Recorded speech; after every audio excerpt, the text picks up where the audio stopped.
Salam sejahtera bagi kita sekalian, Shalom. Puji Tuhan, senang sekali kita boleh berjumpa lagi di dalam program Teduh Cornelius Media. Dan saya berdoa kiranya damai sejahtera Allah yang melampaui segala akal akan terus memelihara hati dan pikiran kita di dalam Kristus Yesus Tuhan kita, khususnya ketika kita akan merenungkan sabda firman-Nya. Sebelum kita lanjut, mari kita tunduk kepala dan kita satu di dalam doa. Terpujilah namamu ya Tuhan Allah kami, sebab Engkau baik. Engkau pencipta kami, pemelihara hidup kami. Engkau Tuhan di atas segala Tuhan, dan penebus kami dari segala dosa dan pelanggaran kami. Ya Tuhan, saat ini kami akan merenungkan firman-Mu.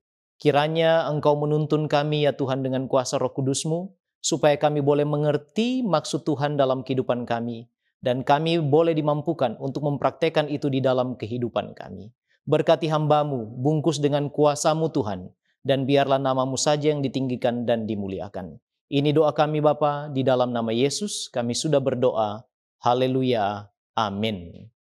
Judul pekabaran firman Tuhan saat ini adalah The Only Remedy. Satu-satunya obat atau penawar. Saudaraku, berbicara tentang obat, sudah pasti tidak akan lepas dari membicarakan tentang sakit atau penyakit. Dan Yesus pernah berkata dalam Markus pasal yang kedua ayat yang ke-17, bukan orang sehat yang memerlukan tabib, tetapi orang sakit. Aku datang bukan untuk memanggil orang benar, melainkan orang berdosa. Siapakah yang sakit di sini? Apakah termasuk saya dan saudara? Dan penyakit jenis apa yang kita alami? Serta apa obat penawarnya supaya yang sakit seperti saya dan saudara mungkin bisa sembuh dari penyakit tersebut? Kita tahu ada berbagai macam jenis penyakit yang menular dan mematikan di dunia ini. Namun ada satu virus penyakit yang paling menular dan mematikan. Itu adalah dosa. Roma 5 ayat yang ke-12 mengatakan, sebab itu sama seperti dosa telah masuk ke dalam dunia oleh satu orang, dan oleh dosa itu juga maut. Demikianlah maut itu telah menjalar kepada semua orang karena semua orang telah berbuat dosa. Jadi virus yang paling menular dan mematikan adalah dosa yang telah menjangkiti semua orang dan membawa maut ke dalam dunia. Kalau demikian, siapa dalangnya? Siapa dalang penyakit dosa yang mendatangkan maut bagi semua orang termasuk saya dan saudara karena kita pun adalah manusia yang berdosa.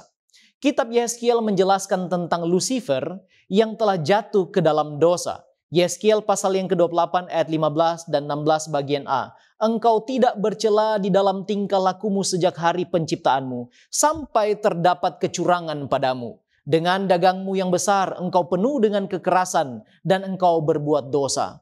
Oleh karena pemberontakannya kepada Allah, Lucifer telah menjadi yang kita sebut iblis. Dan dalam buku Desire of Ages halaman 471, di sana digambarkan bahwa setanlah sumber dosa dan segala akibat dari dosa. Bisakah kita menjadi seperti setan? Yesus pernah menyebut Petrus dengan sebutan iblis. Markus 8 ayat yang ke-33. Maka berpalinglah Yesus dan sambil memandang murid-muridnya, ia memarahi Petrus katanya, enyahlah iblis, sebab engkau bukan memikirkan apa yang dipikirkan Allah, melainkan apa yang dipikirkan manusia. Jadi sama seperti Petrus, kita bisa juga menjadi seperti setan. Kita bisa terjangkit virus yang datang dari karakter si iblis. Dan sebelum seorang dokter memberikan resep obat, maka dia akan melakukan diagnosa jenis penyakit yang pasien derita itu seperti apa. Jadi mari kalau kita merasa kita sakit dan telah terjangkiti oleh virus dosa dari si iblis, mari kita melakukan sedikit diagnosa. Apa saja sih karakter setan, karakter iblis yang boleh menular kepada kita dan kita terjangkiti oleh virus tersebut? Yang pertama, setan adalah seorang pembunuh dan pendusta.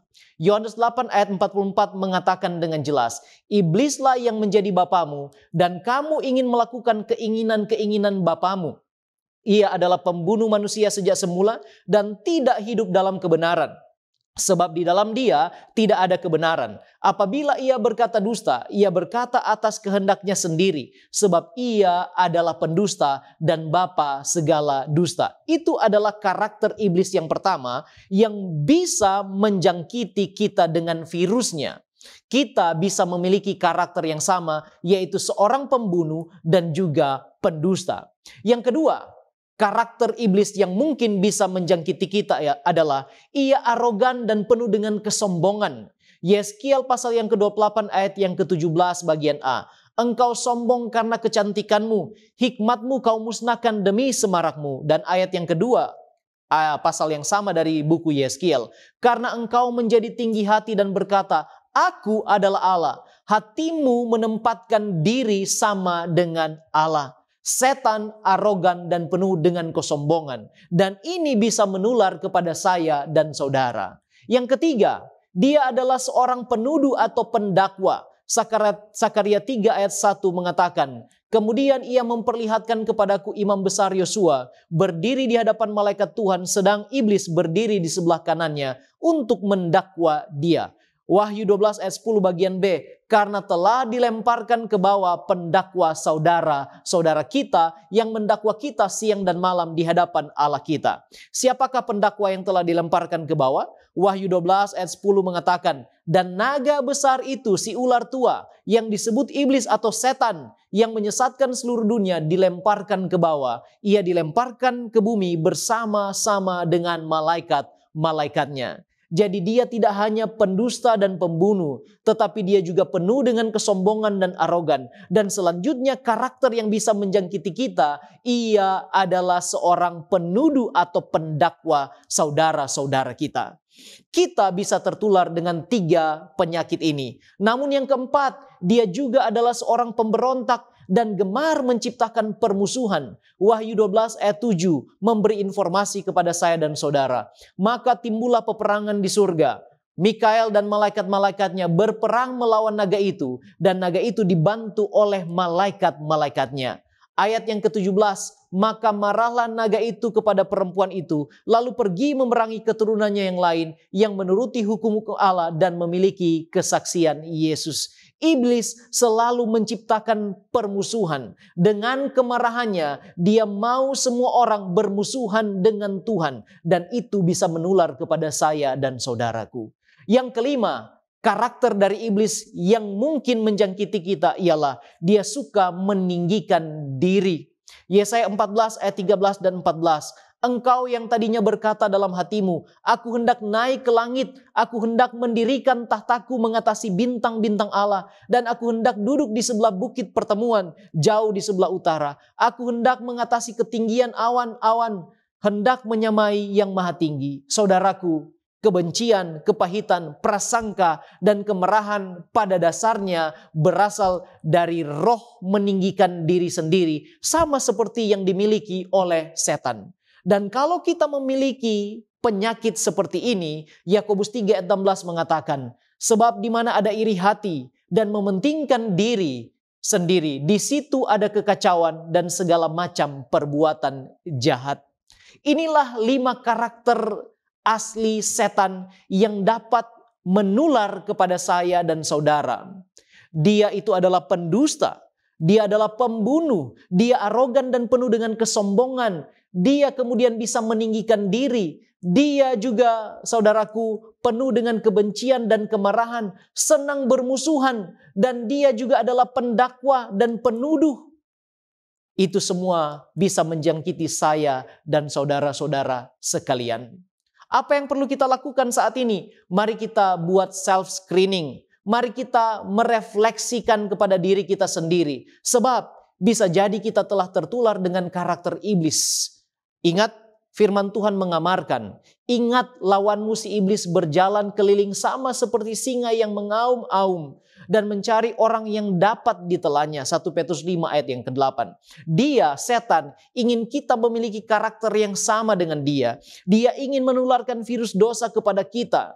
Buku Our High Calling halaman 88 mengatakan setan memiliki malaikat-malaikat jahatnya di sekitar kita. Dan meskipun mereka tidak dapat membaca pikiran manusia, mereka mengamati dengan saksama perkataan dan tindakan mereka. Setan mengambil keuntungan dari kelemahan dan cacat karakter yang terungkap dan menekan godaannya di mana ada kekuatan perlawanan yang paling kecil. Dia membuat angan-angan yang jahat. Dia mengilhami pikiran-pikiran duniawi karena dia tahu bahwa dengan demikian dia dapat membawa jiwa ke dalam penghukuman dan perbudakan. Kepada mereka yang mementingkan diri sendiri, yang duniawi sifatnya, yang tamak, sombong, suka mencari-cari kesalahan atau suka mencela, kepada semua orang yang cemar dan memanjakan kesalahan-kesalahan dan cacat karakter, setan menawarkan pemanjaan diri dan membawa jiwa itu ke jalan yang dikutuk oleh kitab suci.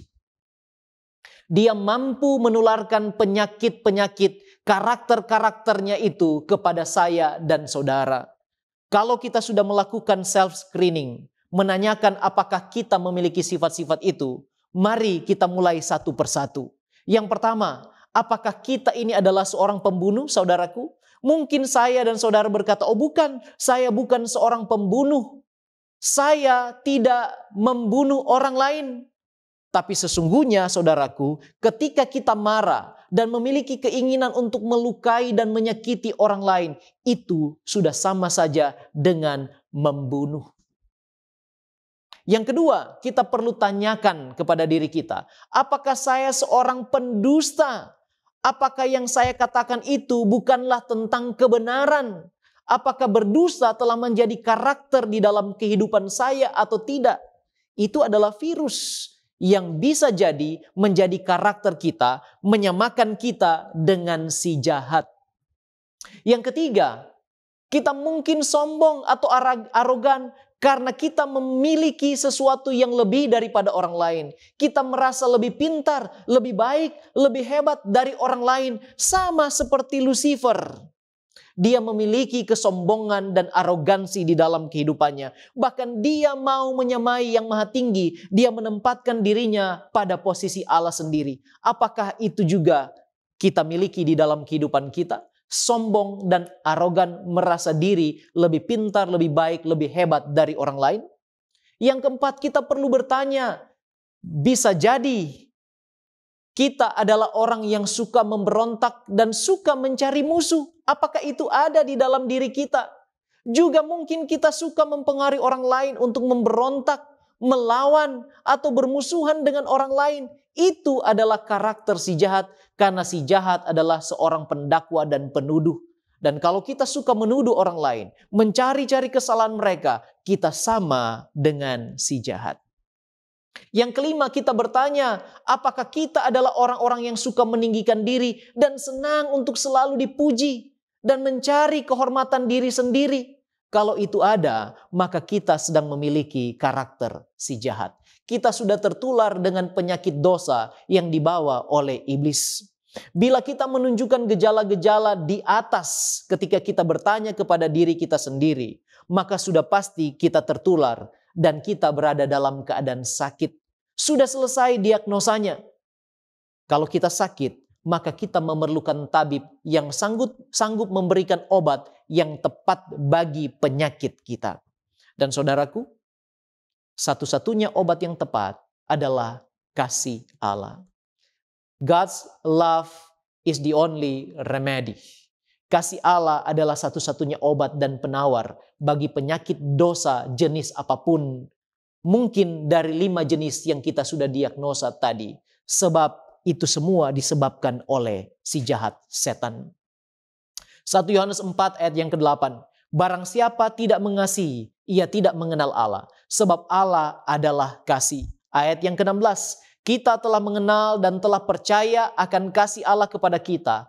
Allah adalah kasih, dan barang siapa tetap berada di dalam kasih, ia tetap berada di dalam Allah, dan Allah di dalam dia. Satu-satunya obat penawar bagi kita yang sudah tertular dengan penyakit dan karakter si jahat adalah kasih Allah. Kasih Allah dapat menyembuhkan kita dari penyakit-penyakit tersebut. Dari penyakit mengatakan dusta, membenci saudara, dari penyakit kesombongan, dari penyakit mencari-cari kesalahan orang lain, menyalahkan orang lain, menuduh, dari penyakit meninggikan diri dan sombong. Kasih Allah adalah obatnya. Jadi kita sudah punya resep. The only remedy. Satu-satunya obat penawar terhadap virus dosa yang datangnya dari setan. Ada seorang ibu suatu kali datang ke dokter untuk mendapatkan penanganan dari keluhan kesehatannya. Sudah berhari-hari dia mengeluh, merasa lemah dan sakit kepala. Dokter bertanya tentang keluhannya dan gejala-gejala apa saja yang dia alami. Ibu itu menjelaskan kepada dokter. Dan setelah melakukan pemeriksaan dan diagnosa, dokter kemudian menulis di secari kertas resep untuk ibu tersebut sesuai dengan keluhan dan gejala-gejala yang dialami. Dia menuliskan resep obat di sana. Ibu itu dengan gembira pulang membawa secari kertas yang tertulis resep dari si dokter. Namun 2 hari kemudian dia datang kembali kepada dokter tersebut mengeluh. Bahkan dia katakan, "Dok, bukannya sembuh sakit kepala saya semakin serius dan parah." Dokter kemudian bertanya kepada ibu tersebut, "Apakah ibu sudah minum obatnya?" Ibu itu balik bertanya kepada dokter, "Obat yang mana, dokter?" Waktu itu saya memberikan resep kepada ibu. Saya menuliskannya di secari kertas. "Sudahkah ibu minum obatnya?" Ibu itu kemudian mengeluarkan kertas tersebut dari kantong celananya dan menunjukkan resep itu kepada dokter.